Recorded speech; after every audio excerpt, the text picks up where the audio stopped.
Livestock insurance, disease diagnosis আৰু postmortem kuriya upor Jafo Hotel Kohimade 3 din la refresher course lois. Ite centrally sponsored livestock insurance scheme khan promote kuribole training dis. Itu scheme niche de farmers khan premium la khali 15% de aru alak 85% to central aru state government pra subsidize kuri de. Scheme do ekta ghor nimide 10 ta cattle units covered dibo. Cattle khan hobo guru, gauri, bakri, murgi, mithun aru buffalo. Department la Director Dr. Imomanand Sudhirbha welcome address te janaise state ke 2024-2025 livestock census hisab te 80,000 bovines, 2.7 lakh gauri aru 20 lakh nishna poultry birds ase. Keynote speaker Angelina Tajan AH and veterinary services secretary bra janaise 2023-2024 de 45,000 about poultry aru 24,000 Goudie Khan बीमार हुआ बरा बिशी loss आनी से किंतु जानवर कोमती पाले निमदे बिशी भाल छोटो फार्मर्स खान के ना पुरी जाए तगान के पुंचुबुले ताइब्रा geo tag photo verification flexible claim systems group insurance models और improved last mile veterinary services खान सजेस्ट करी दिस नेशनल इंश्योरेंस कंपनी लिमिटेड ला ऑफिशियल्स खान बरा policy enrolment ear tagging documentation और क्लेम सेटलमेंट ला प्रोसीजर खान जनाई this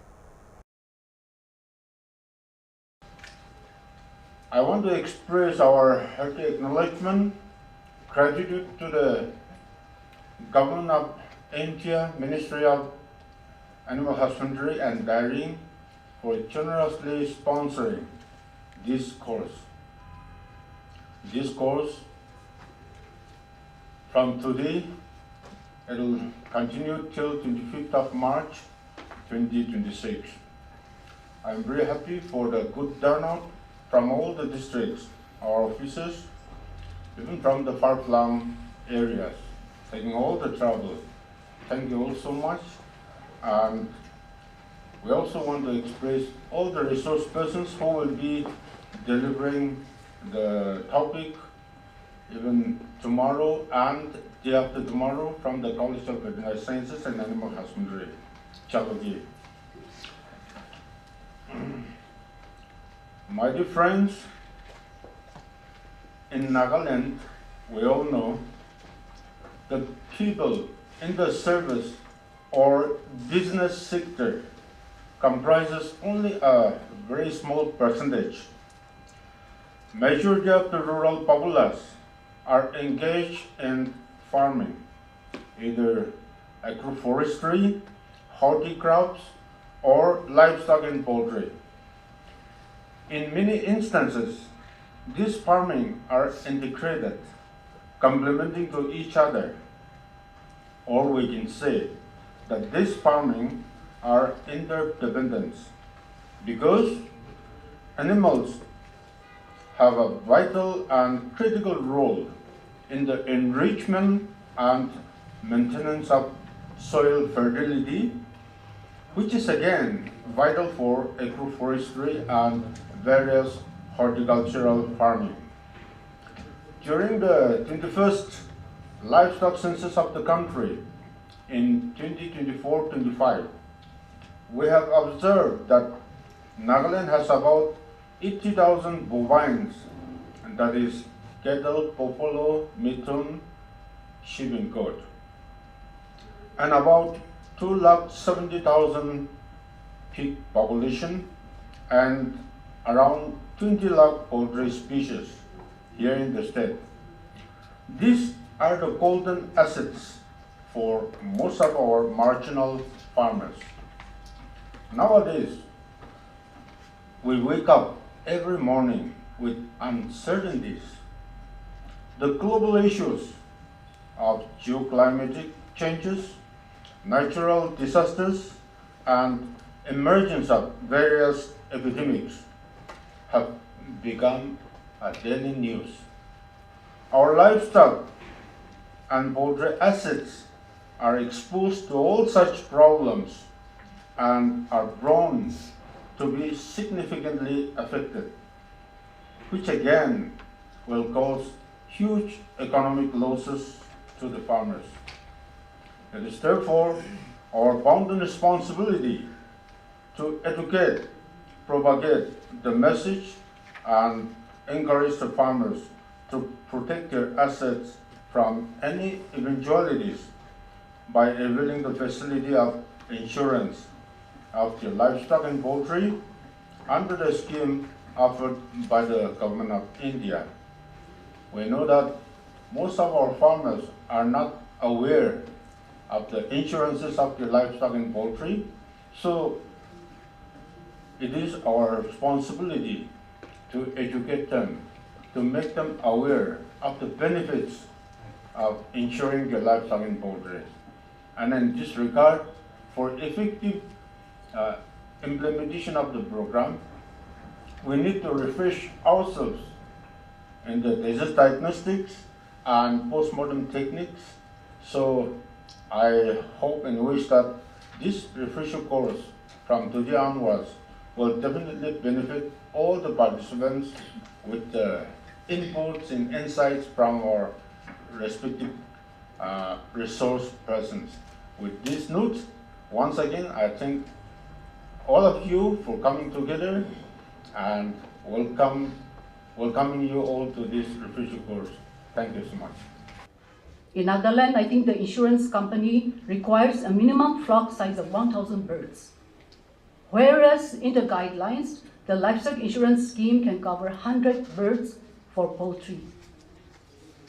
We must be aware that in Nagaland, most farmers rear small backyard units of 50 to 200 birds only. This creates a serious exclusion. Small farmers remain outside the insurance net because of the flock size requirement. The scheme does not fully reach those who need it the most.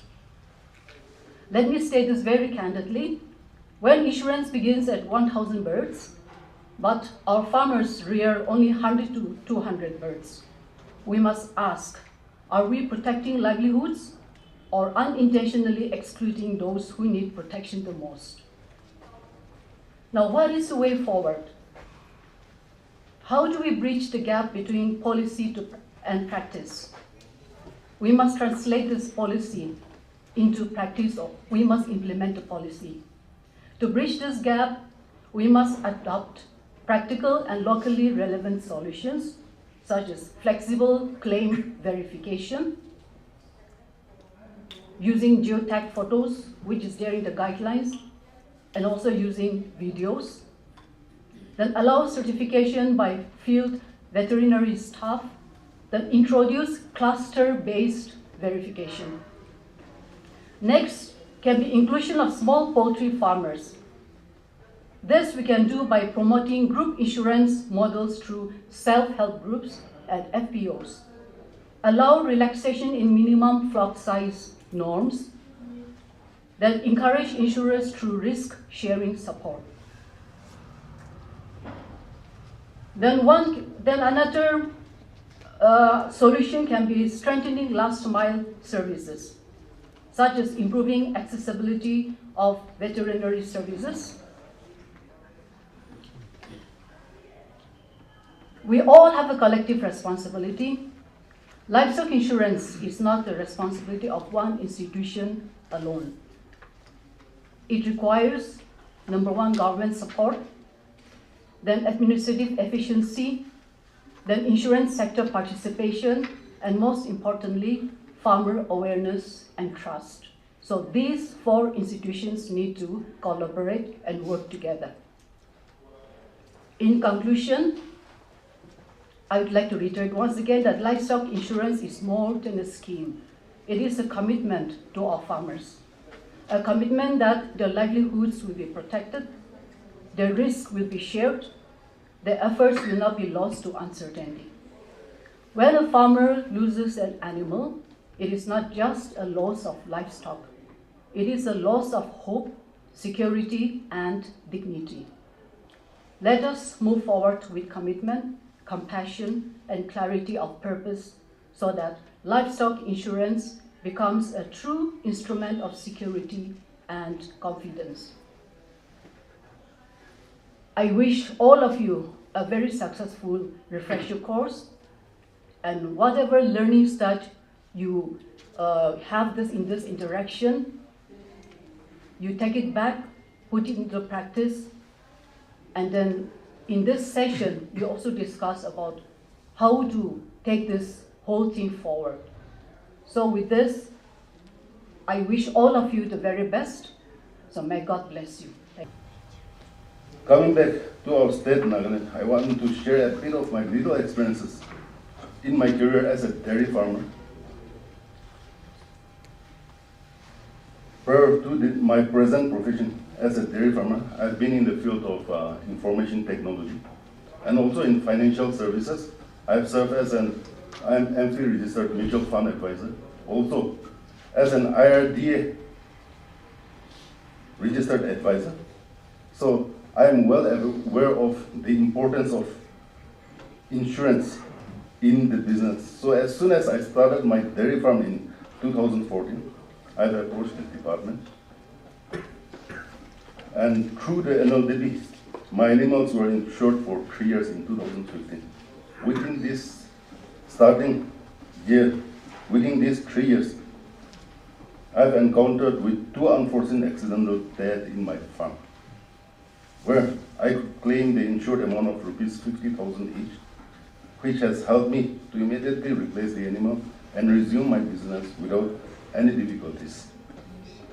If my animals were not insured, I know that this kind of loss will affect my business and will take a very long time to recover, which can lead to surrendering my farm or quitting the farm.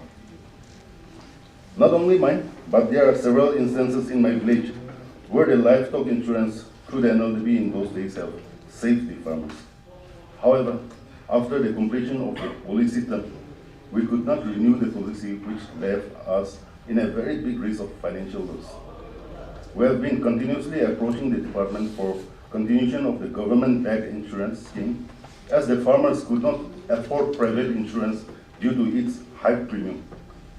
I am glad that the department gave its best and bring back the much-needed livestock insurance in our state, which will greatly help the farmers. It is learned that today's program was a refresher course on livestock insurance for the district nodal officers. I request all the officers to please seriously understand the detailed documentation and procedures and guide us so that no hindrance were faced for claims later on, and also to disseminate the information to the poor rural farmers about this livestock insurance. Lastly, I want to thank the Department of Animal Husbandry and Veterinary Services for their tireless support to the livestock farmers in the state. Thank you.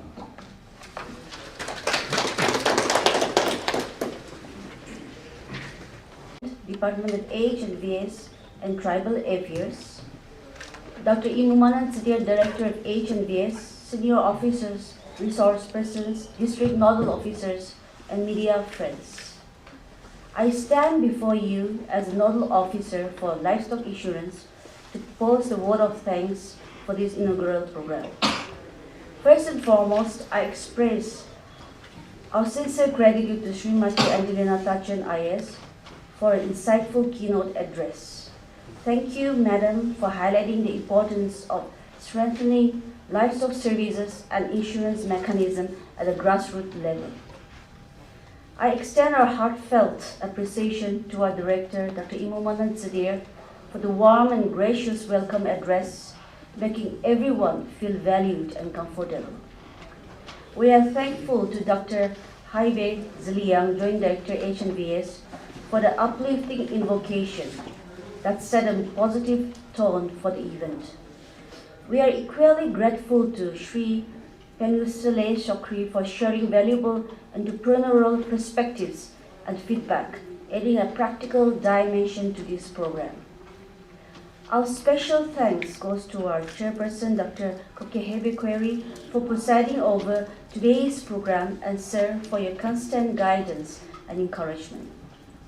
I'm immensely grateful to the Dean of College of Veterinary and Animal Husbandry, Jaluki, Dr. I. Shakuntala Devi, for collaborating with us to conduct this course and outsourcing subject matter experts, namely Dr. Gunjan Das, Professor in HOD, Department of Veterinary Medicine, who will be conducting today's technical session, Dr. Wakirakbam Ramdas Singh, Assistant Professor, Department of Veterinary Pharmacology and Toxicology, Dr. Amrit Gogoi, Assistant Professor, Department of Veterinary Pathology.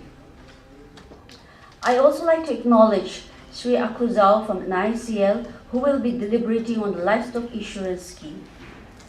I'd like to thank the authority of District Veterinary Hospital Kohima for allowing us to use the operation theatre for performing post-mortem examination during the end of this course. I'd like to take the opportunity to thank the 25 DNOs from 17 districts for the cooperation and enthusiasm in undergoing the 3 days refresher course, and to Dr. Tachen, Dr. Easter Crocher, and all the supporting staff for the invisible hard work in making this event happen. To the media fraternity from Hornbill TV, the Nagaland TV, the Global Window, Nagaland Post, Morong Express, All India Radio, Eastern Mirror, Department of IPR, we appreciate your support and coverage. Lastly, I thank everyone present here for your time, cooperation, and contributions.